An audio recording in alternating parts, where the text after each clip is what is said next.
you, so you can ask them questions. This is a real-time chat. It's live. It is 8 p.m. here in Dublin, Ireland. And you can ask questions straight into the whatever platform you're on. So if you're on YouTube, LinkedIn, X, wherever you're watching this and you're watching it live, you can type into the comment box just a reply under the live stream, and it comes up to us, and we're able to put your questions to our guests and have them answer it. So do join in. Thanks to Amy tonight, who's hosting in the background. She's set all of this up, and she's controlling all the screens and people you're about to see. So without wasting any further time, let's invite Steve and Tom in. Here we go. Here's Steve Levy and Tom Grundy, and they're joining us from Nevada County, SAR in California. Welcome. Hi, everyone. Thanks. So what time are we at in California? Midday? I don't know.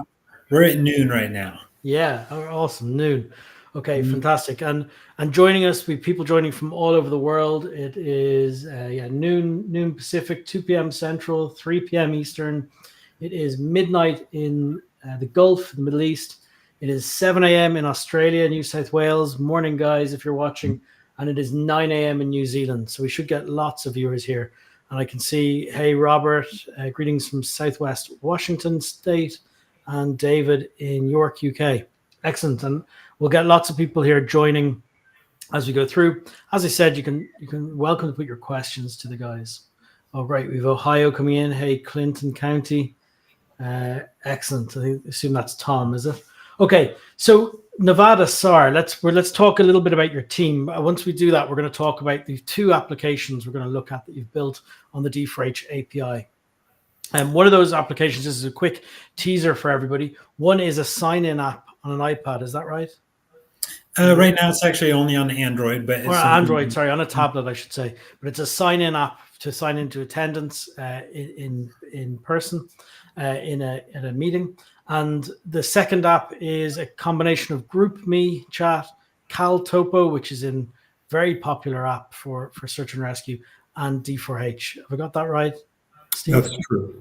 Excellent. And that's going to help put together your information around your searchers and their attendance, and putting them all into a chat. So these are going to be cool. Let's hear a little bit about your team first. So Nevada County SAR. I made the initial mistake, not being from California, of thinking that was in Nevada, not California, which I learned about 15 minutes ago. But you're near Nevada. Tell us where you are and what you guys do. Yeah, so Nevada County is, and we all say it incorrectly. That's how you can tell we're from here. Nevada County is actually on the west slope of the Sierra and east slope of the Sierra. It's a pretty interesting topography in California. We go all the way from about 100 feet above sea level on the west end of the county, up and over to Sierras at about 7,000 to 8,000 feet at this latitude, and back down to, Reno, high desert type of area. So it's a really good variety of types of landscapes, types of SAR calls due to that. Seasons of SAR calls are all different. If it's snowing up the hill, you can still go do plenty of hiking just down the hill, all within Nevada County. There are tons of history. We had the name Nevada before the state had the name Nevada. So that's kind of off topic, but yeah, it's pretty normal to confuse the state and the county. We're in California, yeah. Yeah, so for internationally people watching, it's sort of San Francisco and head inland up through Sacramento, I guess in the direction towards Reno. That's probably a yeah. We're giving nearly. Have I nearly got the end? So you're up here in just north of the Highway 80. Yeah, basically about half hour off the highway. The populations here are fairly low, and we're mostly here because we kind of like that fact. Nevada City is 3,000. It abuts Grass Valley, which is the only other city here, which is 12,000. There's a lot of outliers here. So the entire western half of the county, I think, is about 80,000 total. but those are the only two real cities. So most of the SAR calls, I imagine, are wilderness, but there is a good handful of dementia walkway, that type of thing, and of course mutual aid to other counties. California SAR in general, in all the counties here, is a really, really incredibly nicely robust mutual aid system.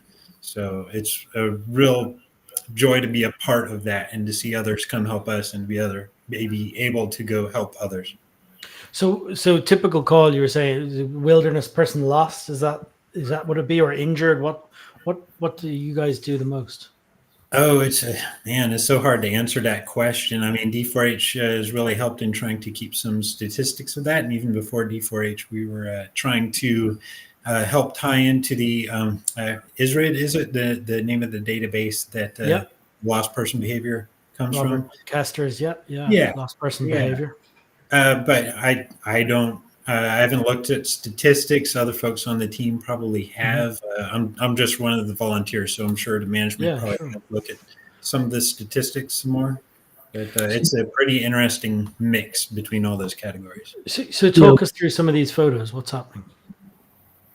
This is one of the ATV trainings probably 10, 12 years ago, I'd imagine.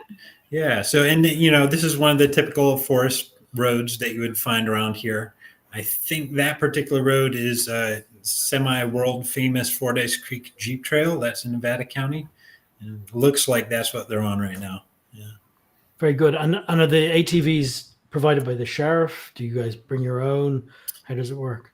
That's changed over time, and I can't actually speak to the full answer to that. I'm not on the ATV team myself, but I know at times there has been an ATV team. At times it's just gotten more general than that to a OHV team, like we do have 4 UTVs.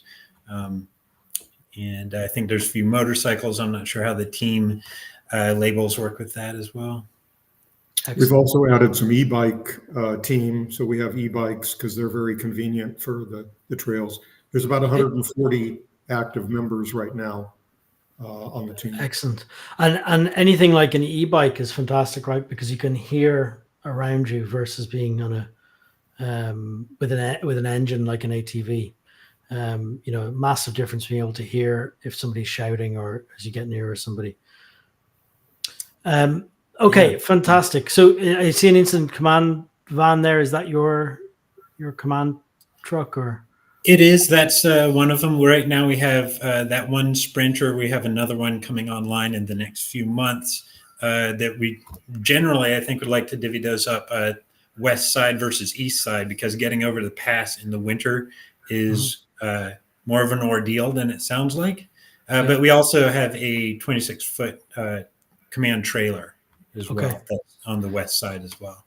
And is that Starlink I see on the roof, or your internet is you're connected? Yeah, we use Starlink to communicate out because of the fact that we don't have a lot of cell coverage in this area, and so the satellite makes it so that we can run the command vehicle, and then people at other spots can see what's going on. A lot of other teams are very interested in people's experience with Starlink. How well does it work for you? Yeah, it's been working fine. We have a lot of tree coverage, but the Starlink doesn't have an issue typically of finding the appropriate satellites. Excellent. So I'm seeing lots of mixes of skills here, from everything from carrying out patients, injured patients, obviously searching for people. What do you guys have any specialities that you train in, or sub teams, or anything that you do? Well, the Nevada County SAR as a whole has 8, 10, 12 specialty teams, something along those lines. Command being one of them. But there's an e-bike team that Steve mentioned that's just been forming up in the last 3-4 months here, and it's looking really promising. OHV, that we have a couple snowcats as well, so that's definitely a specialty. I want to keep the list of drivers for that small.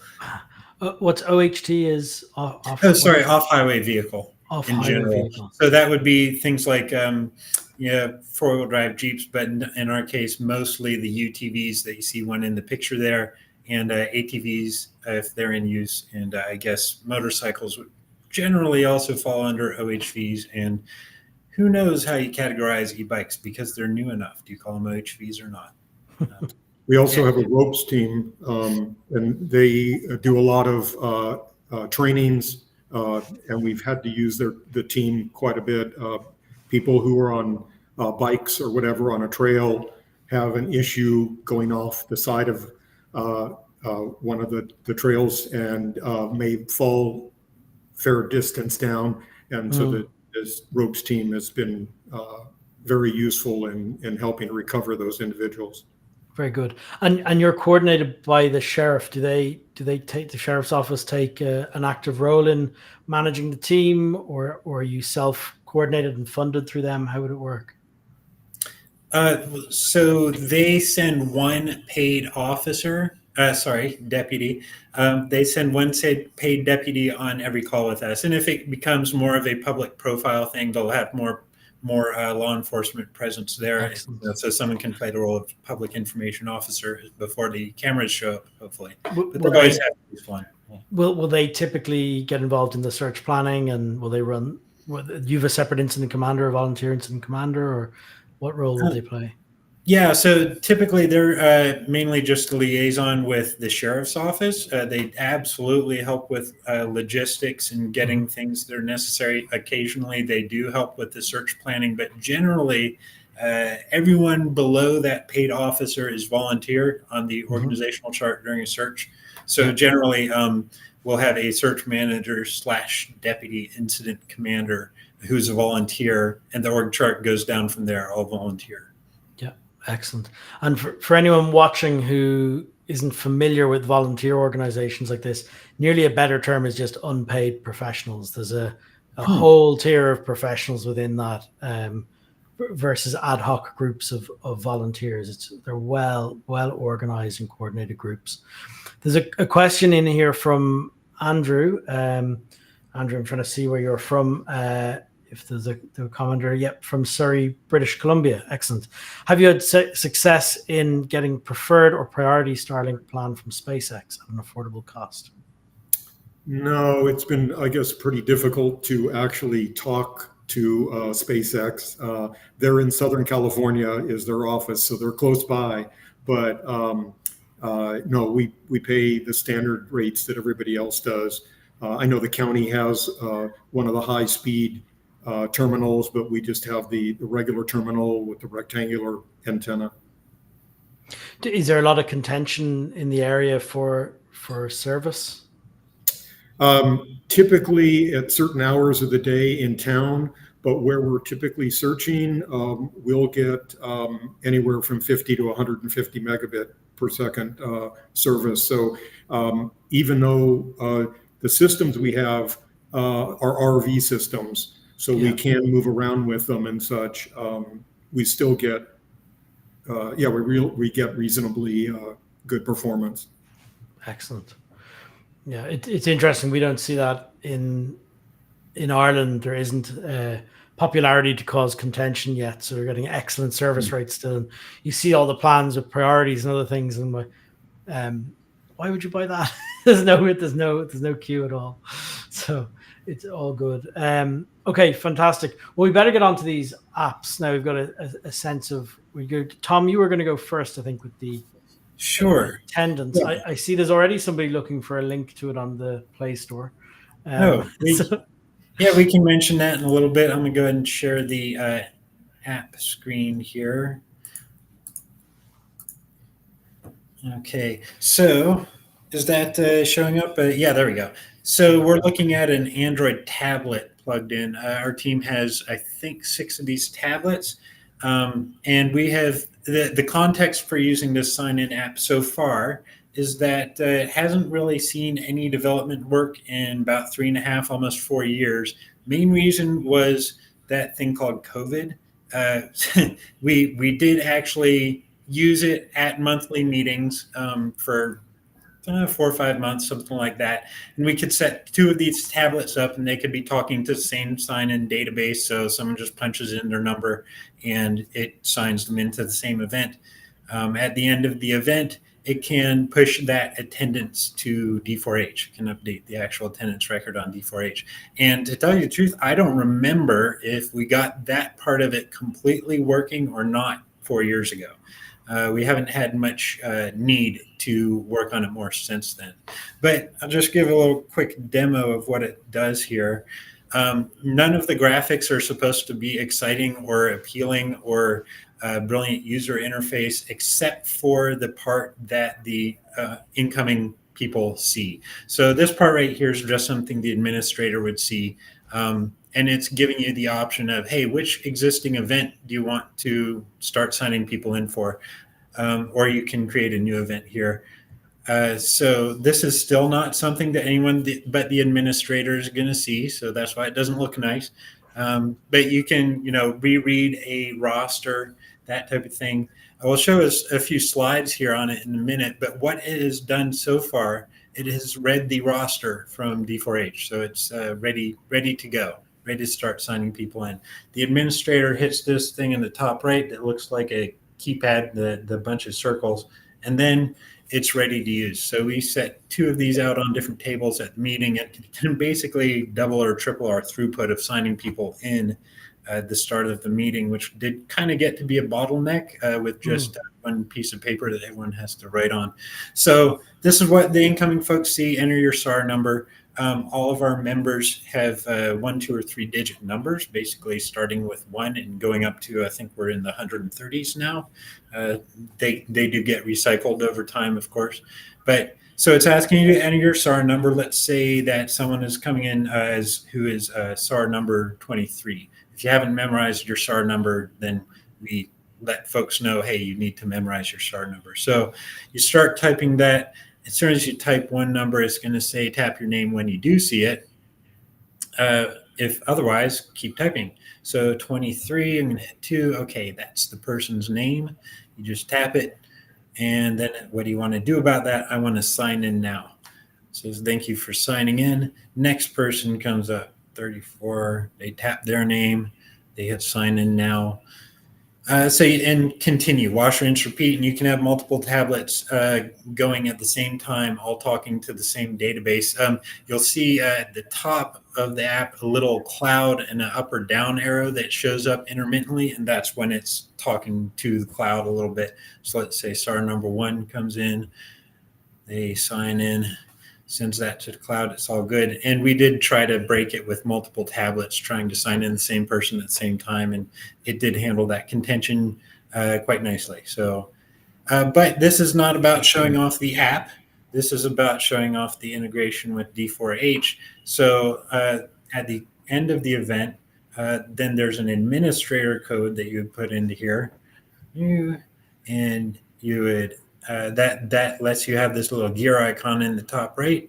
And one of the buttons here in this screen again is finalize and export. And the finalize means send the completed attendance records into the D4H event. Send them back to the API, updated attendance records, all of that.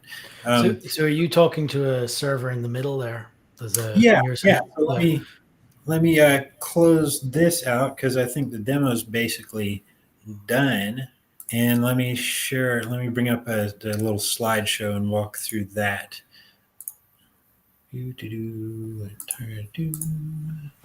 Share, clicking. Okay, slideshow is up. So this is kind of a very oversimplified on purpose picture. Basically, you got 3 portions. D4H is everything on the left. Their API talks to their database. And, Robin, I did ask, hopefully this is a somewhat fair, oversimplified representation of things. I assume if it was not fair, you would have kicked me off by now.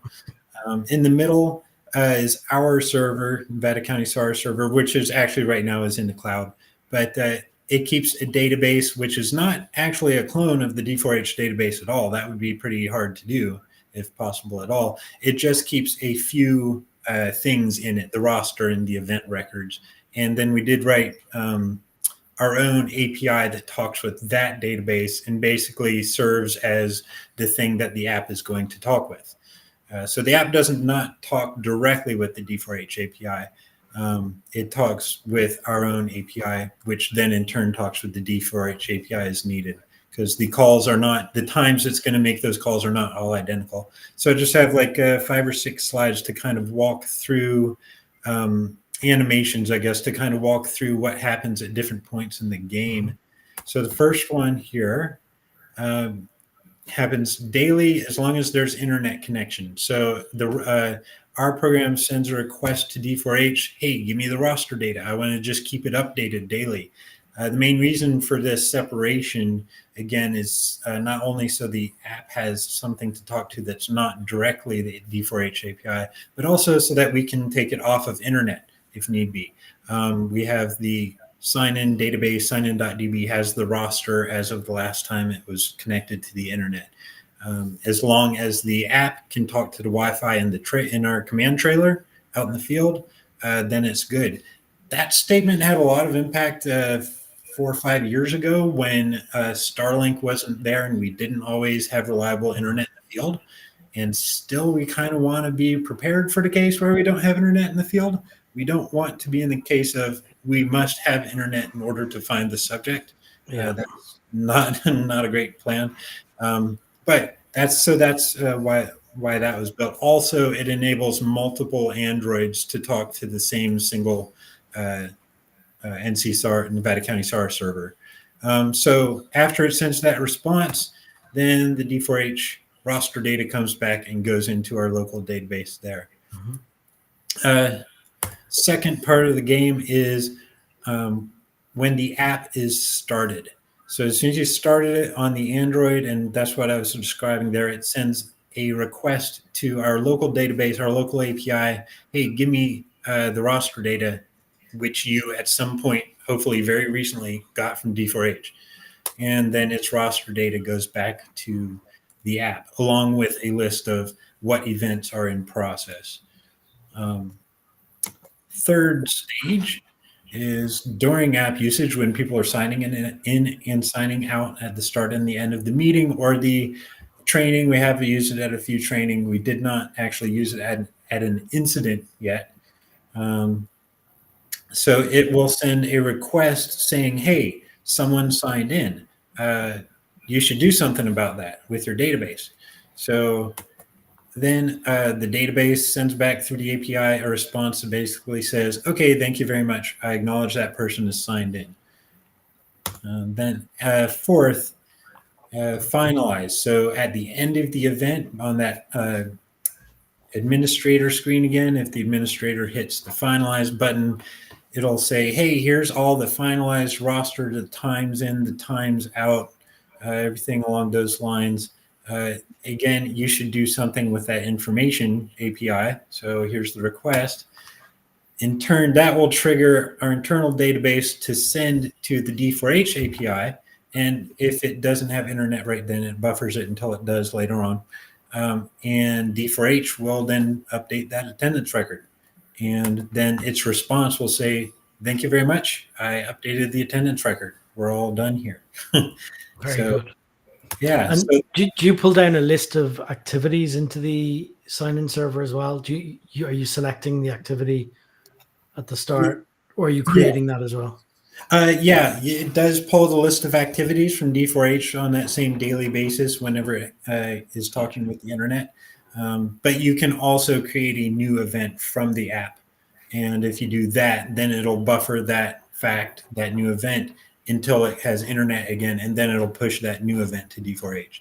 So it can do either of those. And as I said, that's the intent. I don't know if we actually got there 4 years ago, but those are all entirely feasible due to the D4H API. So, so stop sharing that now. Thank you for that. Yeah. Steve, you've got a combo between GroupMe, CalTopo, or CalTopo, as some people know it, and D4H. So. Yeah, so this app is more for the point of communication between typically IC, which is in the trailer that you saw, or the Sprinter van that you saw earlier, and the searchers in the field. And typically it's mostly controlled by the fact that we do have some cell coverage. So we do set up a mini cell site with our Sprinter van to communicate to people in the field. So the problem we've had, or situation we've had in the past, is we wanted to send pictures between the people in the field and the rest of the team. And so we could have a one-on-one type of thing through a text message, but this using the GroupMe allows us to build a group for just the people who are part of that particular either D4H activity or a CalTopo. So there's two modes that this program runs in. Certainly searches are spontaneous, and so there's no D4H set up for it. But we do have a lot of exercises and events where there's a number of people who are signed up ahead of time, and that can be used as the list, if you will, of members that will get tied into the GroupMe app.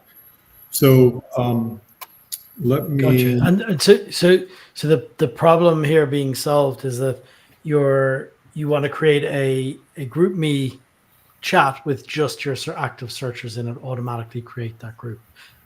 Yes, that are part of that particular activity versus the entire team, because it does alert you, GroupMe alert you that you've got some more information coming in. So number one, there could be sensitive information. And number two is a lot of our searches are done at 10 p.m. to 6 a.m. in the morning. And when either somebody gets told that somebody was lost or a dementia patient is out. And so that way you don't have to annoy those parts of those people on the team that are not going to be part of that active search. And GroupMe, for people who aren't familiar with it, very similar to, say, a WhatsApp or Telegram, right? It's a group instant messaging tool for people who aren't familiar. Yeah, so let me, I wasn't going to show that. Let's see. I was going to try and show my screen. Let's see. Share screen. There we go. Yeah, okay, there, that's what I was trying to do. Okay, so this is real time.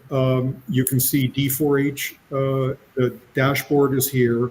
This is a pictorial of the, maybe you can't see what I'm doing. This is the D4H tool. And then here's CalTopo, SAR-Topo app, and we use it in the SAR mode. And then down here is the GroupMe user interface. So let me start the program up that basically ties these together. And give it just one moment. Okay, so the user interface is not real sophisticated with this tool. The tool is actually fairly new for the team and the use of GroupMe and such. And so basically it allows us to create a group, or it does allow us to remove older groups and stuff. We're going to only go through the creation part right now.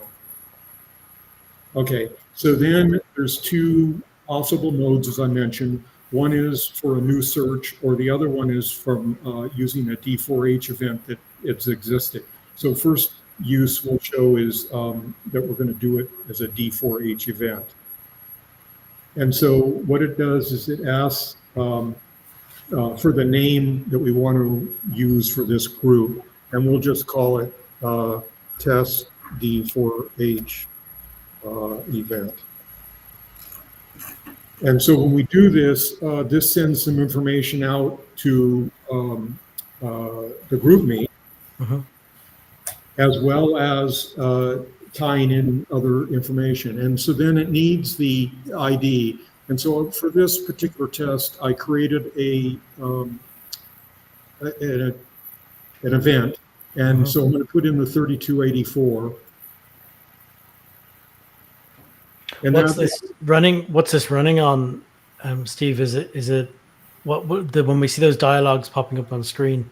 What's generating those? Yeah, so this happens to be running on Windows, a Windows machine, happens to be running Windows 11. So this would be in your command post, the Yeah, machine you're so doing it could this on. be any particular one of our either at, what do you call it, a remote site on the command post, or it could be just one of the computers that happens to have the app installed. So anyway, so then let's see, let's regen this. And so Oh yeah, very good. it created this group, and it ends up, if we click on it, the two people, if you notice, it says there's two people assigned. And so it basically takes those attending, not the total number of people who've been asked, but those people who said they're Attending, yeah. It puts them in here. And so both myself and Tom, just so we don't alert other people and such for this test, we'll get a message saying that we've been added to this particular GroupMe group. And then we can, of course, through GroupMe, exchange pictures, information, whatever have you. Very good. That's one use of the tool. I'm going to reset this. Give me 1 second. Okay, and so we're going to run the tool again. And it's going to ask, are we creating another group? And the answer is yes. And this time, we're going to say, yes, it is for a new search. So in this respect, they're in the D4H, the incident does not exist. So we're going to create a new incident. Now, right now, it's loading in users. We've added a new field, a custom field to each person's member information in D4H called CalTopo ID. And so that'll be there, and so that delay won't happen because it'll be pulling it from the D4H record. So it says it wants to tie to this map. So we're going to say, yes, it's available. And we're going to take the URL of the map and put it in here. And then we're going to give it a new group. So we'll say test CalTopo. And so what it's doing is it's setting up the link, and it will add, we'll regen this, reload it. And so now you can see there's a new group that got loaded called test CalTopo. And on this map, what we're going to use, and this is typically what the team uses to know that people are going to attend a particular incident, is that they add their app track. And so Tom's going to join that map and create a app track. So CalTopo does a great job, right, of sharing your location, real-time location and track log. Yeah, so we can see where we are in particular area. We've added a number of either markers or various items, and you can see that these are previous tracks that were put on this particular map. I don't know, have you tried to add a track to this? Yeah, so I'm just about to start my track, and I'm going to hit the button on that in a second here. Record track. Okay, it's started, and soon I'll get the sound that I've been added to the group. The last one took about 2 minutes, so they add on their own timeline, I guess. But, So yeah, so with CalTopo, you can have markers, lines, polygons, and here you can see that Tom added an app track to the map, and we can click on it, and it will take us to his track. And of course, GPS jumps around a little bit here and there because Tom's not physically moving at this time, but it's located him on the map, which is where we're presently recording from. And if we go and look at Test CalTopo, sure enough, he has been added to the GroupMe app. yeah, and I just sent that, got it, so it works. And so now he can send pictures, messages, whatever, but it shows that he got it. So we basically integrated these three apps. I think maybe now we could show the block diagram. So this is sort of a block diagram that I put together, and it shows the dashboard for D4H, the CalTopo map, and then there's this program that ties these together, and it ends up that we enter, as I've mentioned before, the D4H activity number or create a new one vis-a-vis the app tracks from CalTopo. And the program basically creates the group and a D4H incident. So at the same time that it's doing this, it's created an incident in D4H. It's obviously preliminary because it doesn't have all the correct times and such, but that information can be added. Instead of right now, we manually have to take all of the people who attended a particular incident and add all those names. And so this will set all that up for them. And then the people who are running the search, when the search is done, then or done for that op period, that day, then they can go and update the appropriate times and such. And then, of course, during the search, people can send, like a searcher might find a sock, they can send the picture to the IC, and IC might have a picture of the lost person, and they can send that to the various individuals on the search. Your IC is just studying his phone in that picture, is he? He's not actually pulling his hair out now. Your incident commander is studying his phone in that thumbnail, is he? He's not. You look. Yeah, I thought that was indicating that searchers wear socks and IC folks just look distraught. Yeah, no, just strange pictorials, but anyways. So the intent of this whole thing is to use D4H as a central hub to be able to tie the apps, the other APIs together. So it's three APIs that are all talking to each other. And then in the case of a search, of course, people are coming at various times. So every 30 seconds, the app polls to see if somebody new has started an app track, and then adds them to the list of the GroupMe people, and of course the incident as time goes along.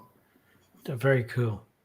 So there's a question in there from Robert asking, the program is it doing all of the API calls and updates between the three programs, and what language should you code it in? Yeah, so this is a Python program. Much of what I learned, I got from Tom Grundy. He is the master of this. And so a lot of the pieces and such are put together from various apps that have been written. But yeah, it's all Python driven and coordinated between these three APIs. Very good. And so your Python app is doing all of those API calls to the apps. Yes. And so, and then what we do is we basically have a command window where we put out information. So all software has bugs, and there's information. So we try to collect as much information. So in case something happens, we can correct it so we don't have an issue the next time we use the application. Very good. I think, Tom, that question might be for you. Is the app for Android or will it work with iOS? For the sign-in right now, it's Android only. If we pick back up with development in the long term, it would definitely be iOS as well. But we'd prioritize Android because probably the nodes it would be used on, the devices it would be used on, are the Android tablets that the team has, whether that be at a meeting, a training, or an incident. Great. There's a question from Lincoln County asking, can you use it to log equipment, or is it just limited to personnel? For the sign-in right now, it's just personnel. Very good. And then I see another one here around, what are you using to set up cell sites? There's some interest in that. Steve, that's you, I think. Oh, what are you using to? Oh, okay. Typically, a lot of the people here use Verizon, so we happen to have a Verizon net extender, and we tie it in, and then the internet ties it into the Verizon cell site, and it gives us, with the antennas that we're using, we get a umbrella of about a half a mile radius from the command vehicle to pick up cell. And then, of course, if people are nearby, they can just use Wi-Fi calling or whatever, but because we have Wi-Fi available from the van too. Great. Alex has a great idea there. If it's possible, is there a chance to share any of the other parts of the code, or even share it open source? Might be fantastic. Yeah. So yeah, if you're talking about the integration for the tools and such, we do typically use GitHub to share them, and I will, as I mentioned, the tool's pretty new, but we will set up a Git under our GitHub. So it's GitHub NCSSAR, so Nevada County Sheriff's Search and Rescue, and then I'll add another tab in there for the this GroupMe app. Very cool. Yeah. We'll put that out across our we'll put that out across our social media. And I can see Amy's just posted that there as well in the comments back to everybody. Yeah. So that's our team account site on github.com. We have probably 15, 16 repositories, different projects in there. The ones Steve is mentioning are new enough. I don't think they have repositories yet. The sign-in has a repository, and all this is open source. Anyone can go ahead and look at it and grab that and hack away at it.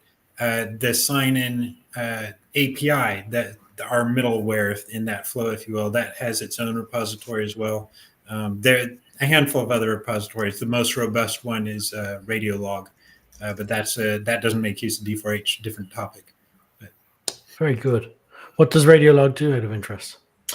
We've been using that for about, I think, 8 years now. A couple of us saw the need to kind of speed up and make easier the workflow where we record all radio traffic in and out.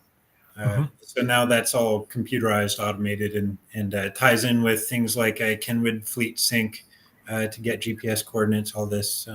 Yeah, none of that currently uses D4H though. So it's a different part of the workflow. Excellent. I'm sure people will be interested in that. There's lots of people saying thank you. Dan says, great to see you both here. Thanks again for all the open source work you've shared in the past. They appreciate it. Deschutes County, Oregon. Excellent. Well, thanks, Dan. I just also want to mention from anyone who saw the previous live stream, if anyone's making up their Christmas list of things to buy people, I kind of would like to have a hovercraft. Hope that's not an inside joke, but we need a nice big sandy lake bed. We don't really have one of those, but we'll figure it out. Excellent. I'll throw on a message on the end. If you want to get the documentation for the API to try it out, just Google D4H API. You'll pick it up pretty quickly. It's all linked from our website. We have two APIs for each of our one for each of our platforms. So everything you've seen today was built on the Team Manager API. If you're looking for that, and that's all your personnel, equipment, training records, incidents, activities. And then the second platform is our Incident Management or Operations Center API, and that's more the real-time pieces. So logs and status boards and tracking and all that kind of stuff. So they're the two different platforms. Amy's put up a link there too. Also, just be aware if you are trying out any apps on the App Store for D4H, when you enter in your username and password or you give them an API key, you're effectively giving the developer your credentials to D4H. So just make sure you trust whichever app you're using or experimenting with. I'm sure Steve and Tom will look after you, but just be careful when you do download a third-party app that's not certified by us or officially distributed by us. You are giving your credentials, it's like giving your password to that developer. Yeah, and also another point on that, neither of us are software developers by profession. So take that context as you look at the code. Please be nice. I'm sure you have loads of amateurs on here who are very interested in it. We've had fantastic audience participation, very high viewership in this, huge interest, which is great. I'd like to say thanks to Tom and Steve. I don't know if you guys have any final comments that you'd like to. No, thanks, to share. Robin. This was great. It is good to see a lot of viewers on there. So great. If we could fix one thing in D4H, what would it be? Oh, add a Find My Subject button. to send a text message, or just just find it. Oh, yeah. The word for it. Then you guys wouldn't have a job, right? You wouldn't have a hobby. It'll tell us where to go. I mean, we've had a number of searches where we've looked and looked and looked, and of course the person was just next door or something, and they didn't know that we were searching for them. So that's it. Well, Apple are working on that for you with their satellite tracking for devices. We've had a couple. I'm a search and rescue volunteer myself here. We've started out in a couple of those call outs. So I'm sure you get them in California too, with the beacon activations. So yeah, excellent. Thank you, everyone. Lots of comments coming in. Thank you for everything. So thanks very much. We'll see you all again soon. Yeah, thank you. Thank you.